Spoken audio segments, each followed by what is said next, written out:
Hey friends, it's Pastor Colin with your daily word. And as we continue in this series together, Keep, Stop, and Start, we've been reflecting on, during this time, there's things that we want to keep doing, things we want to start doing. And this week, things we want to stop doing. And for me personally, what does that mean? Is there something during this weird season of our lives that I've noticed I have too much of or should stop doing, or is hurting me or hindering me or hurting someone else? For instance, is there something I should stop doing for my own good?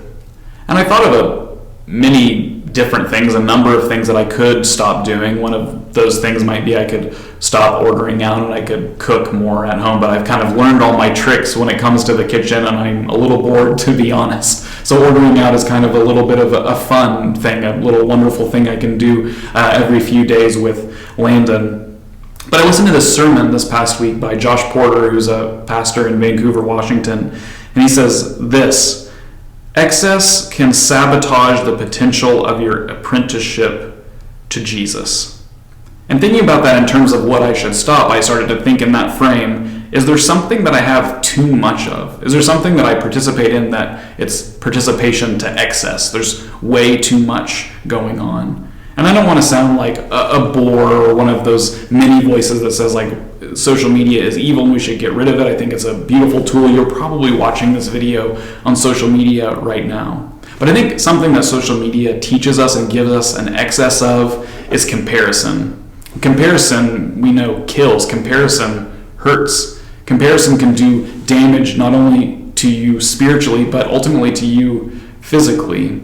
And I know when I check my phone, when I scroll through Twitter or Instagram or Facebook, I find myself, this part of me deep down, comparing myself and my experience and what I'm doing during this time to someone else who seems to be doing it better than I am, seems to have their head on a little straighter, seems to have a better perspective, is smiling more, has some better spiritual practice, preached a better sermon, recorded a better video, has a better sermon series, is doing alpha better than I am, is reading better books, is spending their time better. You can see the excess even in that list as you start to spiral out of control and see these people that seem to have better lives than you do.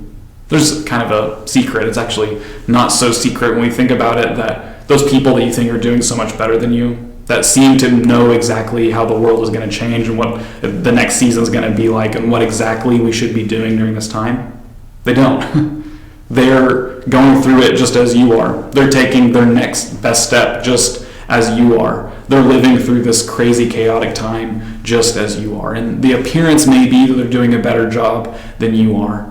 But my encouragement to myself and to you is to stop. And not just stop comparing yourself, but really stop. Take a moment today after you watch this, or maybe sometime this evening, just to stop. To not consume anything, to not even read something, to not have a conversation, not listen to anything, not engage in any activity, just to stop. We have excess in our lives, and there's probably many number of things you might even think of right now that there's excess of this, and if I got rid of it, I could follow Jesus better. I could be like that person. I could be like that person. Stop. And take a moment to be grateful for the things you do have. Be grateful for the time you do have with your loved ones. Be grateful for what this present moment brings you, to stop and receive it as a gift. That's what I'm going to try to stop doing this week, is to try to stop comparing myself to others and comparing others' experience and guidance to my own. That's what I'm going to try to stop doing this week. So I invite you and encourage you to do the same and to remember that through it all, God walks with you. Amen.